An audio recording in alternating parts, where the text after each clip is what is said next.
Hello students, you are learning English with Subodh sir.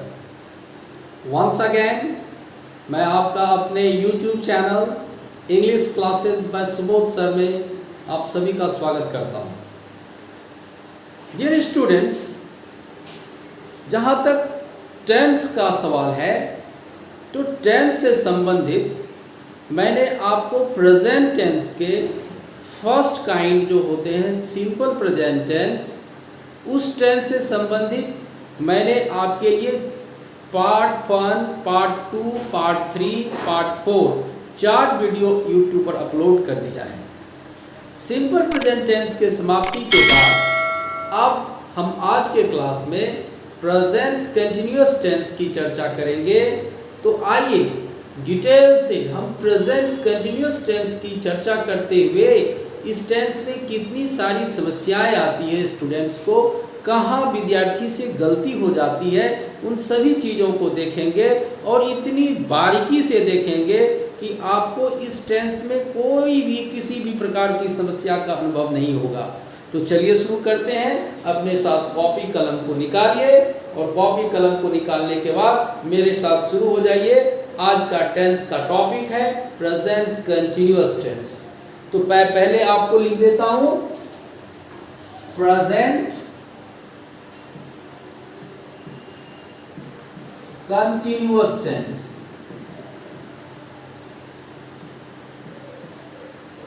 देखिए, ये present continuous जो मैंने लिखा है, इस टेंस को 3 नामों से जाना जाता है।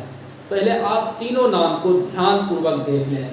पहला नाम है प्रेजेंट कंटिन्यूअस, दूसरा नाम है present imperfect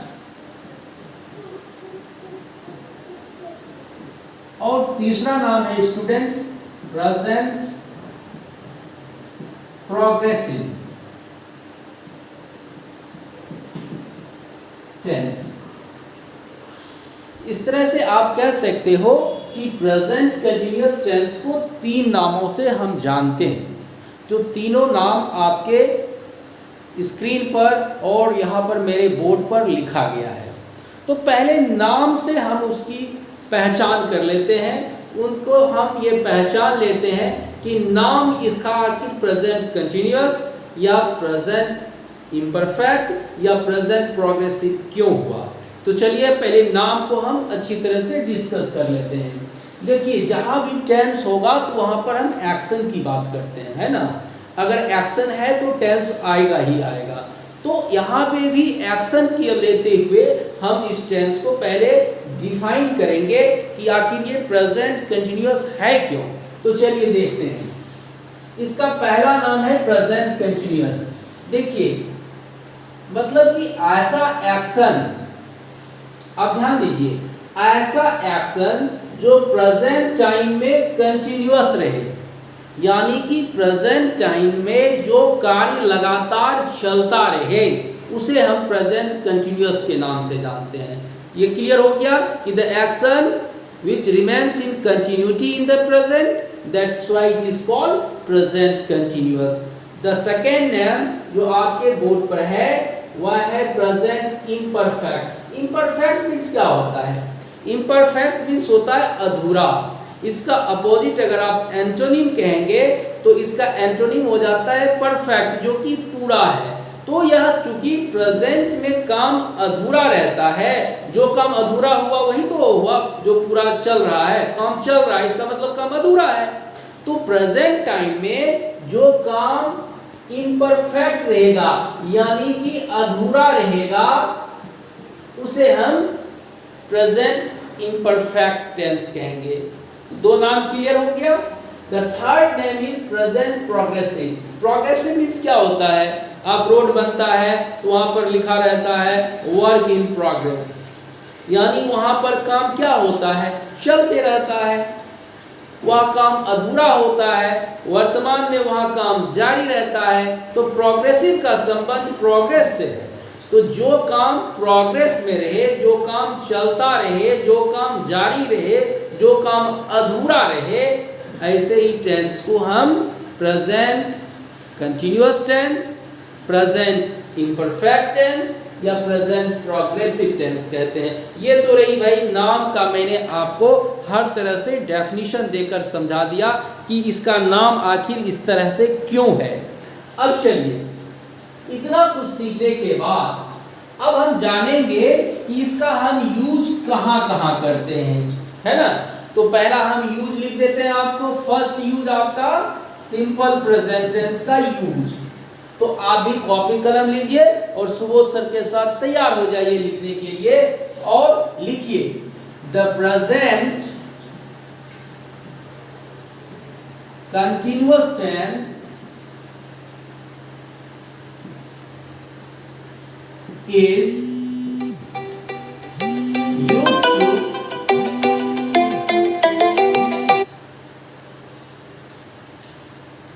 used to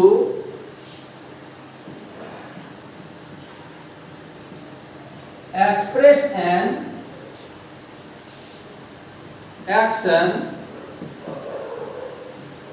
which remains in progress at the time of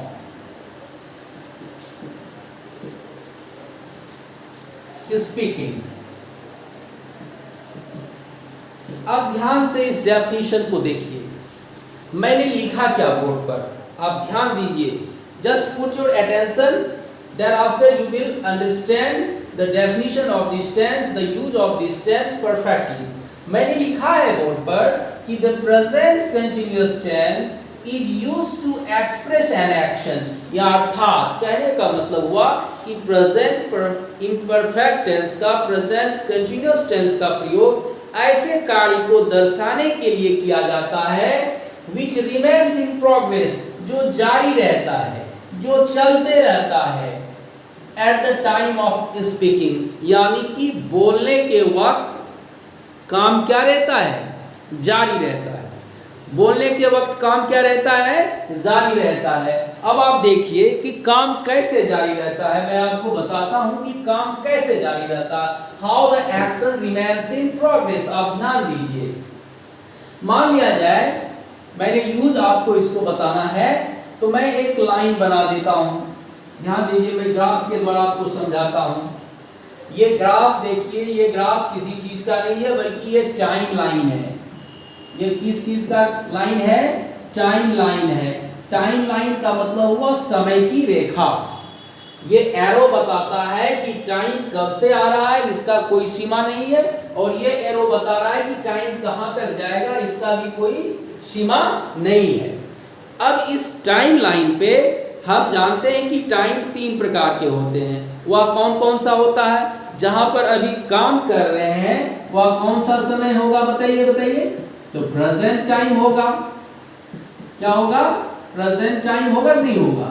ये इधर आ जाएगा, वो क्या हो जाएगा, फ्यूचर हो जाएगा। और जो बीत गया समय वो क्या हो जाएगा, past. So you can say this is a time line which has 3 segment of time, जिसमें 3 समय के प्रकार हैं, और प्रेजेंट है, पास्ट है और फ्यूचर है। ध्यान दीजिए, अब ये टेंस कहता है कि यह टेंस बतलाता है कि इसका प्रयोग ऐसे कार्य को दर्शाने के लिए किया जाता है जो कार्य बोलने के समय जारी रहता है। तो मान लिया जाए अभी मैं क्या कर रहा हूं, आपको पढ़ा रहा हूं, तो काम क्या है, जब हम बोल रहे हैं तो काम चल रहा है ना, चल रहा है। अभी आप क्या कर रहे हो, पढ़ रहे हो, तो काम कब जारी है, जब आप बोल रहे हो, है ना। जब मैं बोल रहा हूं कि आप पढ़ रहे हो, तो मेरे बोलने के समय आपका काम क्या है, जारी है। अब इस टाइम लाइन के माध्यम से समझिए कि काम कब जारी रहता है। तो ये देखिए, ये एरो बताता है कि प्रेजेंट टाइम में आप लिख सकते हैं, ये अगर एक्शन इसको हम मान लें, इसको एक्शन कहें, तो एक्शन कब जारी रहता है, ये प्रेजेंट टाइम में। तो आप लिख सकते हो action in progress in the present, यानी कि प्रेजेंट में कार्य क्या रहता है, जारी रहता है, चलते रहता है। एक चीज ध्यान दीजिएगा, while we talk about present continuous tense you must keep it in your mind। एक बात आप ध्यान दीजिएगा स्टूडेंट्स, क्या कह देना कि समझ जाना कि सुबोध सर ने बताया था, यह टेंस यह नहीं बतलाता है, एक चीज यह नहीं बतलाता, केवल यह बतलाता है कि कार्य वर्तमान समय में जारी है, चल रहा है। The action is in progress in the present time, but this tense does not indicate when the action began, है ना। और ये कार्य कब तक चले, यानी कि कार्य के शुरुआत होने की समय यह नहीं बतलाता है। जैसे मैं पढ़ा रहा हूँ, अब बताइए मैं कब से पढ़ा रहा हूँ, कब तक पढ़ाऊंगा। This is not given in this tense, this is not indicated in this tense. या आप ये ध्यान दीजिएगा कि कार्य कब शुरू हुआ और कार्य कब तक चलेगा, इसकी कोई सीमा नहीं होती है। ये बात आप प्रेजेंट कंटिन्यूअस में जब आप एरर्स पकड़ेंगे, जब मैंने आपको एरर कॉमन एरर्स बताऊंगा, तो इन सब चीज़ों को आप ध्यान दीजिएगा, क्योंकि 2-3 पार्ट के बाद मैं इस टेंस से रिलेटेड जितने भी कॉमन एरर्स हैं वो सभी मैं आपको बताऊंगा, ताकि आपको जितने भी एसएससी एग्जामिनेशन है, सीपीओ है, सीएचएसएल है, इस तरह के जितने भी एग्जामिनेशन हैं उसमें आपको वो काम आएंगे। तो मैंने आपको इस टाइमलाइन के माध्यम से क्या समझाया कि प्रेजेंट टाइम में action remains in progress but this tense does not indicate when the action began and how long the action remains in progress. काम कब तक जारी रहता है और काम कब तक चले, कब शुरू हुआ या दिया हुआ नहीं रहता है। आप हिंदी में इसको समझ लें कि इस टेंस का प्रयोग ऐसे कार्य को दर्शाने के लिए किया जाता है जो कार्य बोलने के समय जारी रहता है। The action remains in progress at the time of speaking.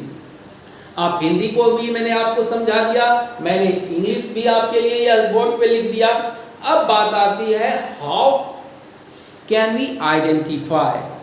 चूंकि हम आपको हिंदी में भी पढ़ा रहे हैं तो आपको ये पहचानना है क्या चीज़, कि कौन सा वाक्य which tense will be considered under present continuous tense. तो देखिए इसका आसान सा तरीका है, वो आसान सा तरीका कैसे है कि ऐसे सभी लोग बताते हैं, मैं भी आपको बता रहा हूं, और अंतर क्या होगा मेरे बताने में और लोगों के बताने में, कि शॉर्ट समय में आप इस टेंस को आसानी से पहचान जाएंगे। देखिए जिस हिंदी वाक्य के अंत में ये चीज रहा है, रहे हैं, रही है, रहा हूं, रही हूं, ये इत्यादि रहे। अगर कोई वाक्य हिंदी का है और उस हिंदी वाक्य के अंत में अगर रहा है, रहे हैं, रही है, रहा हूं, रही हूं इत्यादि रहे, इस तरह का वाक्य रहे। जैसे देखिए मैं अभी क्या कर रहा हूं, आपको इंग्लिश ग्रामर पढ़ा रहा हूं ना, तो देखिए मैं अंग्रेजी पढ़ा रहा हूं। आप अंग्रेजी पढ़ रहे हो। अब देखिए ये दो वाक्य है, ये दोनों वाक्य में क्या है, रहा हूं, रहे हो। इस तरह का आप पहचान सकते हो कि अगर वाक्य के अंत में क्या रहे, रहा है, रहे हैं, रही है, रहा हूं, रही हूं इत्यादि रहे, तो ऐसे वाक्य को आप क्या करेंगे, प्रेजेंट कंटिन्यूअस टेंस के अंतर्गत आप पहचानेंगे, है ना। अगर वाक्य के अंत में क्या रहे, आप मैं हट रहा हूं थोड़ा सा आपको देखने के लिए, वाक्य के अंत में क्या रहता है, रहा है, रहे हैं, रही है, रहा हूं, रही हूं इत्यादि रहता है।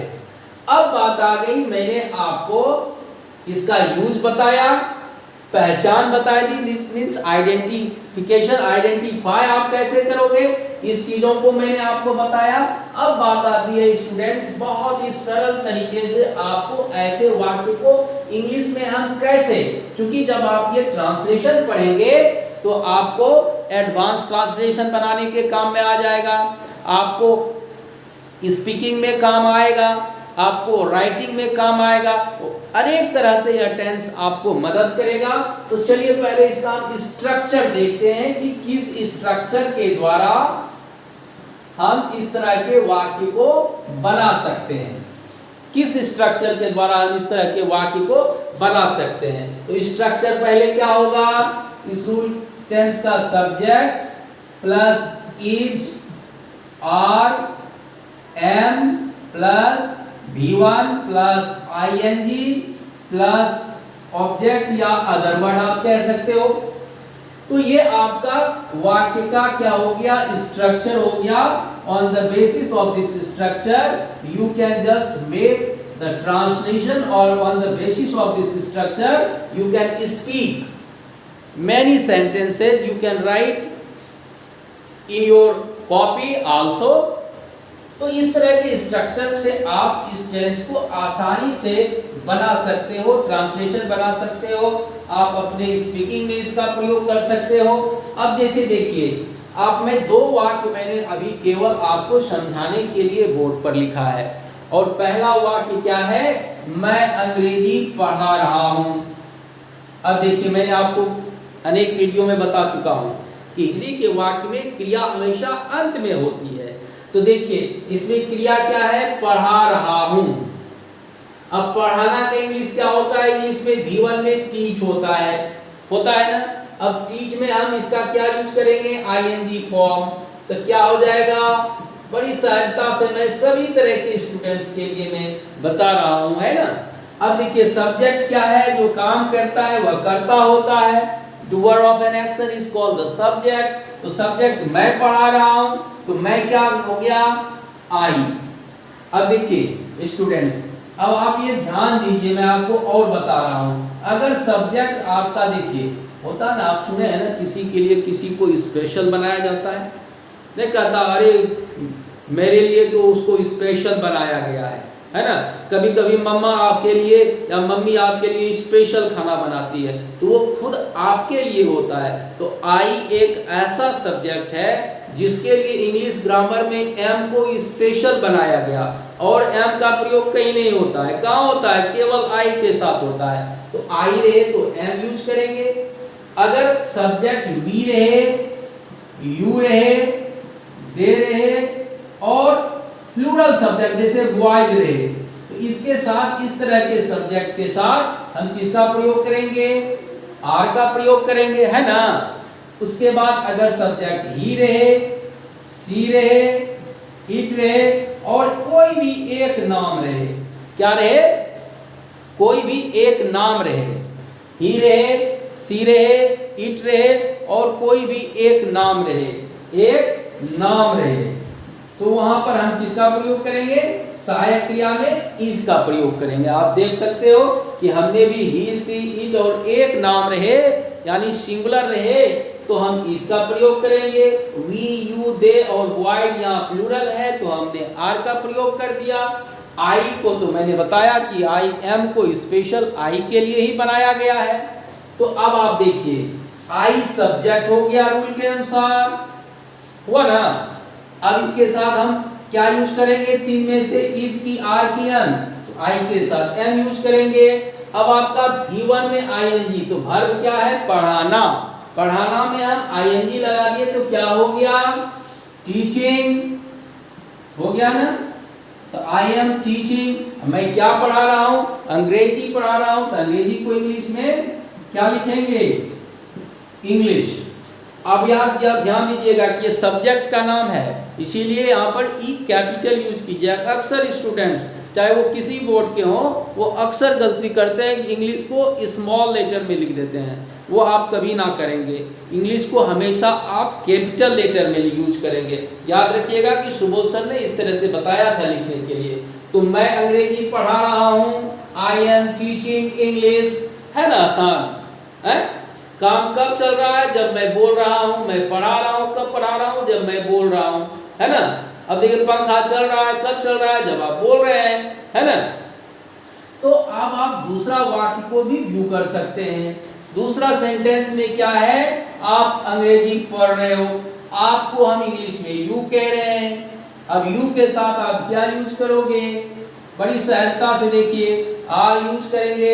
अब पढ़ना का हम रीड कहते हैं, रीड गिवन हो गया तो आईएनजी लगा देंगे तो क्या हो जाएगा? रीडिंग हो जाएगा। अब क्या पढ़ रहे हैं? तो इंग्लिश।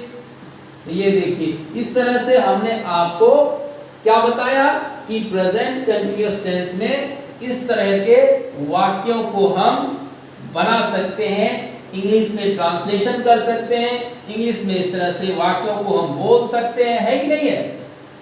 अब आप देखिए, मैं और आपको एग्जांपल व्यू करके दिखाता हूं, है ना।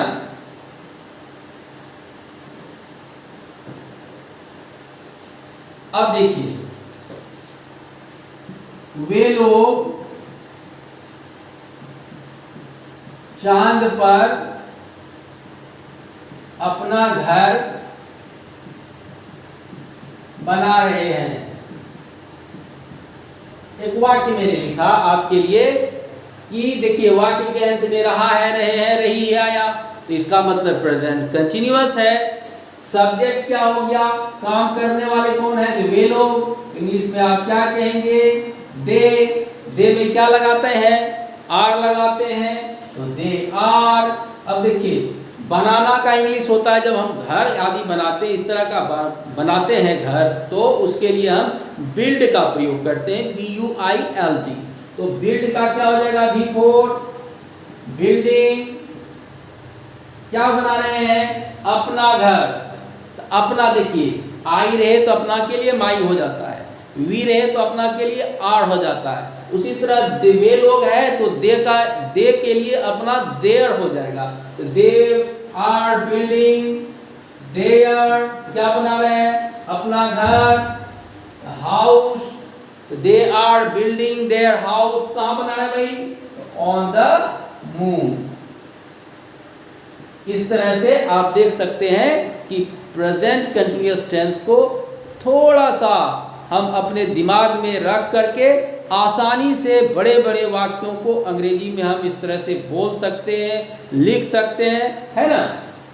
अब मैं आपको थोड़ा सा प्रेजेंट कंटिन्यूअस से ही संबंधित और बातों को बताना चाहता हूं।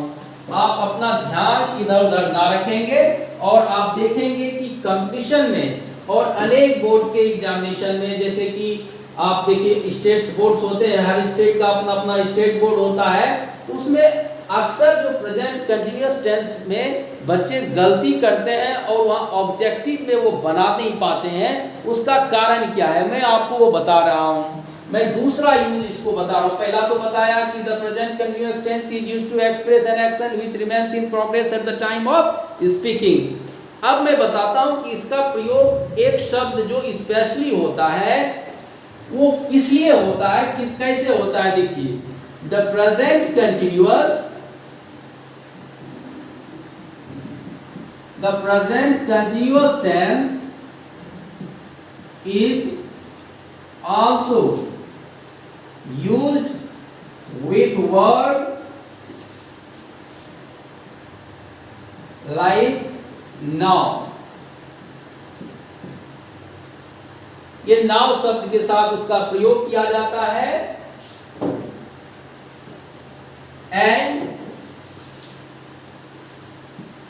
we use this word now at the end of the sentence, end of the sentence।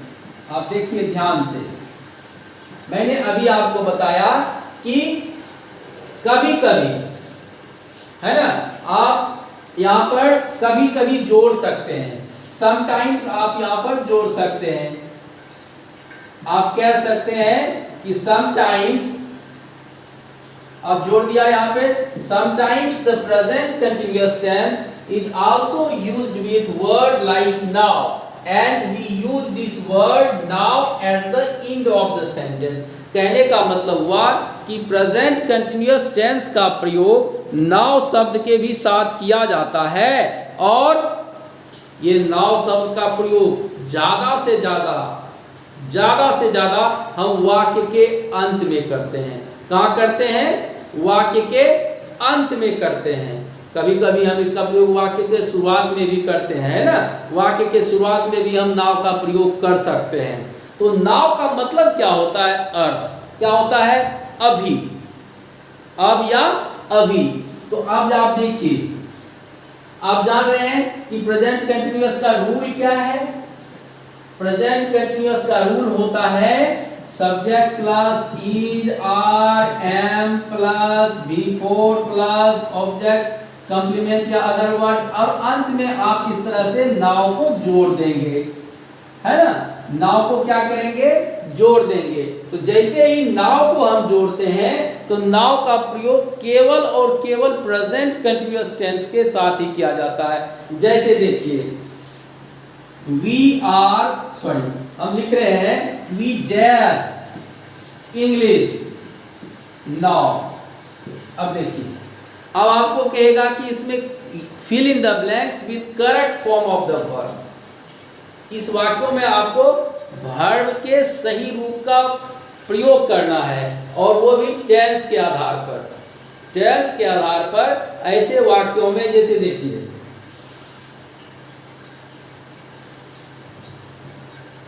C dash now, bracket में दे दिया स्लीप, यहां पर दे दिया रीड। अब देखिए, चूंकि दोनों वाक्य में आप देखेंगे कि नाउ का प्रयोग है, और मैंने आपको अनेकों बार यह बात बोल करके समझाया कि नाउ का प्रयोग कहाँ किया जाता है? केवल और केवल प्रेजेंट कंटिन्यूअस टेंस में ही किया जाता है। तो इस तरह से आप ये देख सकते हैं कि यहाँ पर आंसर क्या हो जाएगा इस वाक्य का। ये खाली घर में ब्लैंक स्पेस में हम क्या भरेंगे? तो हम भरेंगे वी आर रीडिंग। ये आपका आंसर हो गया, आर रीडिंग। दूसरा वाक्य में है सी डैश नाउ, तो आंसर क्या हो जाएगा? सी है तो इज हो जाएगा, और बी फोर क्या हो जाएगा? स्लीपिंग हो जाएगा, है ना। तो इस तरह से प्राइमरी स्टेज पर मैंने आपको सिंपल प्रेजेंट टेंस से संबंधित बेसिक नॉलेज, आधारभूत ज्ञान मैंने आपको प्रदान किया है इस वीडियो में। और इसके बाद मैं आपको प्रेजेंट कंटिन्यूअस पार्ट 2 के अंतर्गत रिमेनिंग पार्ट जो इसके आगे है, अनेक सारी बातों को मैं, इंटरेस्टिंग बातों को मैं आपको प्रेजेंट कंटिन्यूअस पार्ट 2 वीडियो में मैं आपको अपलोड करके दूंगा। मुझे उम्मीद है कि आपको प्रेजेंट कंटिन्यूअस टेंस को समझने में कोई भी प्रकार की समस्या नहीं होगी, और मैंने बताऊंगा आगे कि प्रेजेंट कंटिन्यूअस टेंस का प्रयोग ऐसे भी कार्य के लिए किया जाता है जो कार्य बोलने के वक्त जारी नहीं रहता है ना। The present continuous tense is also used to express an action which does not remain in progress at the time। मैंने अभी पढ़ाया आपको कि बोलने के समय कार्य क्या रहता है? जारी रहता है।